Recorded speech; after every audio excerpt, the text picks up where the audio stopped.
यह स्टोरी शुरू होती है जब मैं घर से गुस्से में बड़बड़ाते हुए निकल आया था और बस स्टैंड की तरफ आगे बढ़ने लगा। मैं मन ही मन बड़बड़ा रहा था, पता नहीं कितने पैसे छुपा कर रखे हैं, लेकिन मेरे लिए एक बाइक भी नहीं ले सकते। अब मैं यहाँ से चला जाऊँगा और तब तक वापस नहीं आऊँगा जब तक मैं खुद के पैसों से बाइक नहीं खरीद लेता। इतना सोच ही रहा था, तभी मेरे पैर में मुझे कुछ चुभने का एहसास हुआ। नीचे देखा तो समझ आया कि जल्दबाजी में पापा के जूते पहन आया हूँ। उन जूतों में कील उभरी हुई थी जो मेरे पैर में बार बार घाव किए जा रही थी, लेकिन उस समय गुस्सा अधिक था तो मैं बड़बड़ाते हुए आगे बढ़ गया। एकाएक मुझे याद आया कि मैं पापा का पर्स भी साथ ले आया हूँ। मेरे फुरफुराती दिमाग में एक ख्याल आया, क्यों ना आज पापा का पर्स चेक किया जाए, जिसे आज तक उन्होंने किसी को हाथ तक नहीं लगाने दिया था। पता नहीं कौन सा खजाना छुपा है इस पर्स में जो किसी को हाथ नहीं लगाने देते थे। जब मैंने पापा का वह पुराना पर्स खोलकर देखा तो उसमें से पैसे तो नहीं मिले, लेकिन पैसों की जगह पर एक डायरी रखी हुई थी। तब मैंने सोचा, ओह, तो यह खजाना छुपा रखा है। मैं समझ रहा था कि यहाँ पापा ने लिखा होगा किससे कितने पैसे लेने हैं और किसको कितने पैसे दिए हैं, लेकिन मैं गलत था। जब मैंने उस छोटी सी डायरी का पहला पेज खोलकर देखा तो वहाँ पर जो लिखा हुआ था वो थोड़ी सीरियस कर देने वाला था। डायरी में जो लिखा था उसे पढ़ने के बाद मेरे चेहरे पर जो एक्सपीरियंस थे वो गायब हो चुके थे, क्योंकि डायरी में वैसा कुछ नहीं था जैसा मैं सोच रहा था। वहाँ पर उन पैसों का हिसाब लिखा हुआ था जो अलग अलग कामों के लिए अलग अलग लोगों से उधार लिए गए थे। उस लिस्ट में कंप्यूटर का नाम भी लिए गए थे। कुछ यूं लिखा था, 50,000 बेटे के कंप्यूटर के लिए।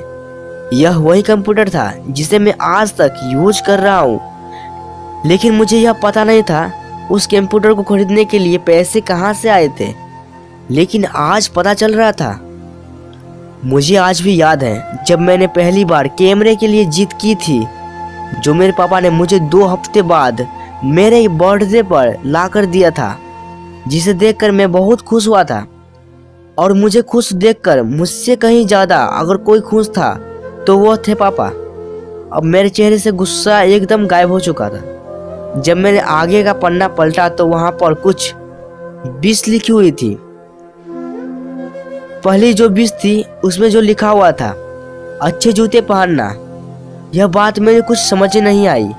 तभी मेरा पाँव अचानक सड़क पर भरे हुए पानी पर जा पड़ा और तभी मेरे पाँव में कुछ गीलापन होने का एहसास हुआ। जब मैंने जूता उतार कर देखा तो उसका तला टूटा हुआ था। यह देखकर मुझे डायरी में लिखी बात याद आ गई। तभी मुझे माँ पापा की कई बातें भी याद आ रही थी कि कैसे माँ जब कहा करती थी पापा से, अब तो जूते पुराने हो गए हैं, ले लीजिए, तो पापा अक्सर यह कहकर टाल दिया करते थे, जूते अभी और चलेंगे, अभी कुछ दिन पहले तो लिए थे। मुझे आज समझ आ रहा था कि कितने दिन और चलेंगे। साथ ही साथ यही समझ आ रहा था कि पापा पर्स को क्यों छुपा कर रखते थे। तभी उस डायरी को पढ़ते हुए बस स्टैंड पर पड़ी बेंच पर आकर बैठ गया। अब उस डायरी का आखिरी पन्ना बचा हुआ था। उस पन्ने को जब मैंने पलट कर देखा तो वहाँ कल का डेट लिखी हुई थी। तारीख के नीचे लिखा हुआ था 50,000 रुपये बाइक के लिए। बस इतना पढ़ा और दिमाग सन्न रह गया। अब मेरे मन में कोई शिकवा गिला नहीं बचा था। मुझे आज तक नहीं पता तब मैं क्यों रोए जा रहा था। अब मैं जल्दी से घर की तरफ भागा, लेकिन जूतों की वह कील पाँव में अब तक घाव बनाने में कामयाब हो चुकी थी। मैंने जूतों को रास्ते में ही निकाल कर फेंक दिया और भागते लड़खड़ाते हुए घर जा पहुंचा। लेकिन पापा घर पर नहीं थे। मैं समझ गया वह कहाँ थे। मैं सीधा पास वाली बाइक एजेंसी की तरफ भागा।